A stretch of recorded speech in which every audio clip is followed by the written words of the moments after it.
Welcome to another video in Who is Tasha Jackson series. Today I'm going to be discussing how did I become a teacher? Because it's one of the questions. How did you get into the education profession?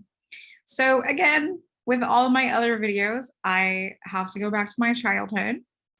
And, as a child, again, as an aqua sun, I am Sag moon, I was always seeking, learning, seeking, learning, seeking, learning.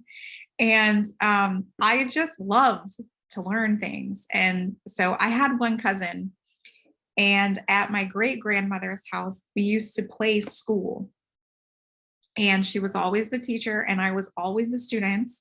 And she would plan lessons and I would do them. And, sometimes it was like color pages, or sometimes it was like math or, whatever. And so that was one of my imaginary play. And so, and I'll do a plug here. So I actually offer business, a startup business course, short course. And I also offer mentorship. So one of the things that I have always told people within the last couple of years, because I've only been an entrepreneur now for 2 years, a little over 2 years. And one of the things that I tell people whenever they're interested in doing their own business is really looking back to childhood. What is it that you did? What was your imaginative play? And that should be the inspiration for what it is that you want to do. And so when I was thinking about, whenever I was making the decision of, okay, what am I going to do with my life now? Where am I going to take my life? What am I going to do? I really had to go back to my childhood for a lot of different reasons, in order to really understand, okay, what were some of the things that I was naturally good at. So childhood is where we can really discover what are we naturally good at, or what are our natural talents, skills, interests. What do we imagine? What do we envision? Right. And so really going back to that, that's where I really had found my inspiration and my passion to kind of expand my education role now. So as I was growing up, of course, I was still learning, but I was raised in a not just family, but also in a part of the country where being smart and being intelligent was not valued. So a lot of the times I really had to hide who I was, right? I had to devalue myself in order to fit in. Now, of course, I am not that person. Obviously, I'm very different than that, but that's who I was at that time, because I was always having questions, right? I always was curious, and I would always seek out the answers. And so I got labeled and pegged as a know-it-all. Oh, you know so much. Oh, you think you know it all, don't you? That those were comments that were made to me regularly. Even as I got into college, some of my friends would ask me questions, or like I just ask questions, right? And then I would just answer because I knew, because I had the same question. And so it's really not that far of a stretch to go from, oh, you're such a know-it-all, to, but you had the same question. You're asking me kind of as I wonder why, this, or I wonder why that, or, any of those kinds of questions that you have had. And to kind of give you an example, just a very random example, I had a friend who had asked me, just kind of in the air, I wonder why whenever you buy sponges, are they wet? Okay. I had the same question. Whenever you buy new sponges, you open the package and the sponge is wet. And you're like, what's up with that? Why is the sponge wet? And how does it stay wet inside the package? for all this time I was sitting on the shelf, right? And so I had the same question, but I actually went to look for the answer. And so she asked that in the air, right? Just out in my presence. And I was like, oh, well, actually, it's because they wet the sponges so that at any point in time in the packing and shipping process and them sitting on the shelf, they don't become dry and break and crack because no one wants to buy a sponge that is broken and cracked, falling apart. And so it was just literally because of the magic of the internet, you can find the answer to anything that you have a question about. And so she turned and she looked at me and got mad and she was like, oh, well, aren't you a know-it-all? It's like, well, I had the same question and I just went to go get the answer. So kind of fast forward to the time that I was 25. So after I, went through college and whatever, and I'm trying to figure out what am I going to do with my life? What am I going to be when I grow up? Right. And so it was presented to me to become a Girl Scout troop leader. So I became a Girl Scout troop leader for 2 years. And it was actually one of my really good friends that I had met her through my Girl Scout troop. Her girls were in my troop. And she said to me, you do a really great job at running the troop. Why don't you become a teacher at my kid's school? And I was like, well, I don't know if I like that. She's like, well, if you like doing this, you'll love doing that. So I took some classes at the local community college and I just fell in love with teaching because it was like, I finally had an outlet. So because kids, especially because I taught elementary school for a number of years, they all have questions, just really random, weird, strange, like, did you know that a smell weighs 769 nanograms? Those kinds of really trivial things. I'm really great, by the way. I'm really great on trivia nights. High scores every time. And so I really found a space where all of those questions, all of that curiosity that I had, I could then express it to people that valued it, even if those kids were 7 years old.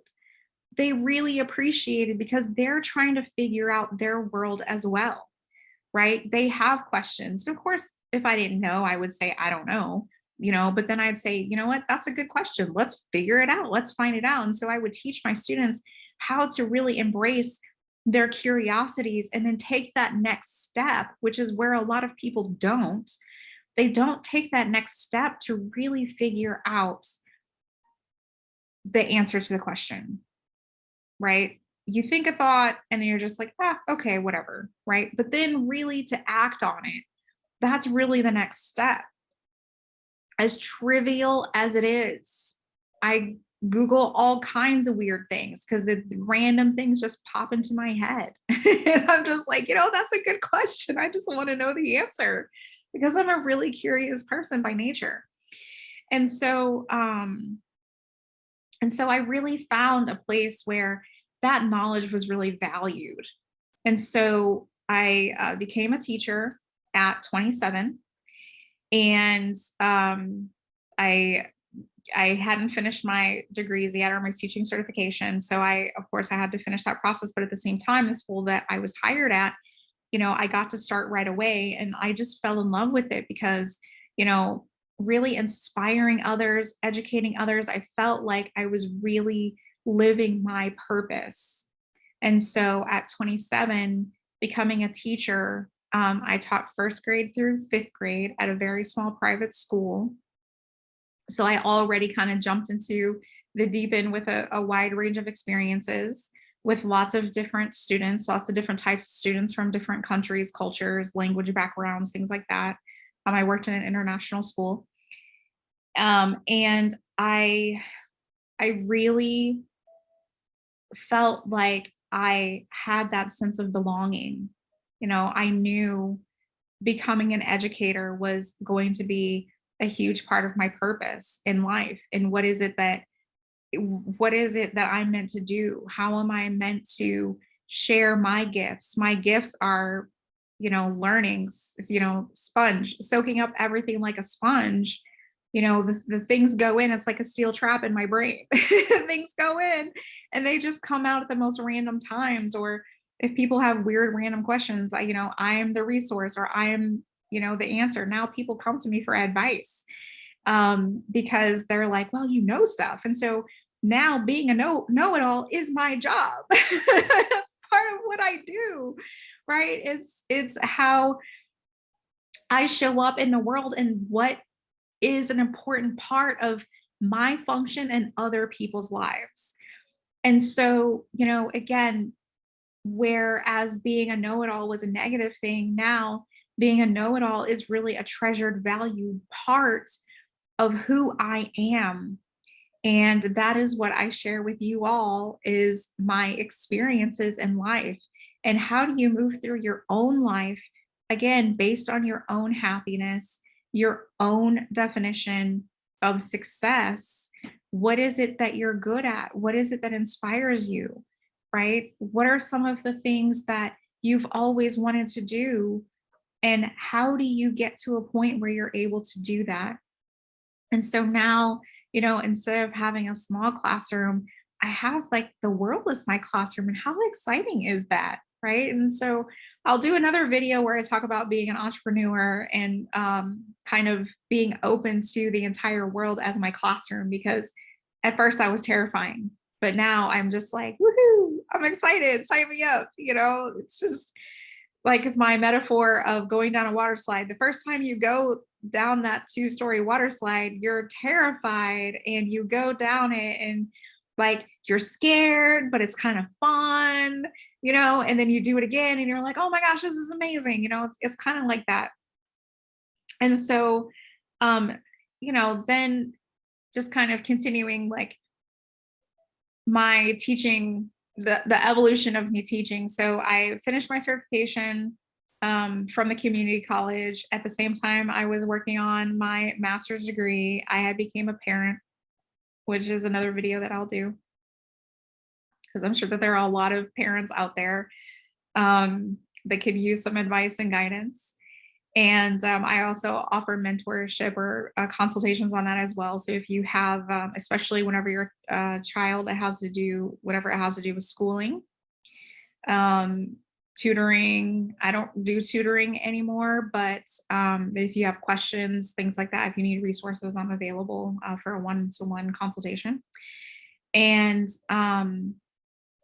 or even mentorship of how to teach your child. So I'm open or available for that as well. But once I had finished my degrees, I had started teaching a middle school and high school. So that's where that experience came in. At the same time that I was, an elementary school teacher, I was also doing adult education. And so I've really had such an opportunity where other teachers do not. A lot of teachers, they become the 8th grade science teacher for 20 years. And they stay the 8th grade science teacher, or they might be 7th grade science teacher, or, they might be a high school English teacher for 10 or 12 years, something like that. And so for me, I really crave a variety of experiences. That's just, again, a part of my fiery, can't sit still energy. It just is who I am. And so, I went from elementary school and high school to middle school to adult education. And so it really gave me a perspective on, how do different age groups process information? How do they learn? How do they express themselves? What are some of the challenges? What are, some of the great things about teaching? Everyone always asks me, what's your favorite grade to teach? And I always say, I can tell you my favorite grade not to teach. It's 5th and 6th grade, because they're starting puberty. And it's just, it's difficult. Just trust me. It's just difficult. My daughter's going into 5th grade now, and it's challenging to say the least. And so, you know, teaching prepared me for being a parent. If I hadn't worked with lots of different types of students, I don't think that I would have had a leg up on parenting that I do now. And so, you know, I really when you love what you do, whenever you have passion for what you do, it really shines through as who you are. And so now, being an educator and sharing these experiences with you all, this is who I am. And I'm proud to come out and say that. No longer do I participate in the traditional system of education. I've taught in private school, charter school, and public school. I've, was a Girl Scout troop leader. I've had, different groups that I ran on the side. Whenever I was really heavy into orthodoxy, I had classes that I had constructed and built to help others. And so, really um, that's a part of my past. And so, my goal moving forward and continuing my educator journey is to just expand that. How can I take the entirety of my life and how can I use that to help to improve the lives of others, again, through education and inspiration? So I hope that you guys are finding these video series, that I'm producing, helpful. I will continue some of my, sometimes ramblings. I'll continue if you all are finding these things beneficial. Hopefully I have made some connections with some of you all out there. You found my experience to resonate with you.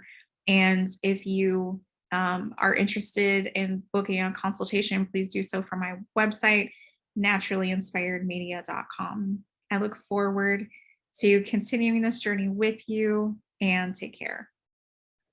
Hi. If you like the content that I create, please do make sure that you like, share, and subscribe. And check out my website, naturallyinspiredmedia.com, and some of the other videos that I have produced here.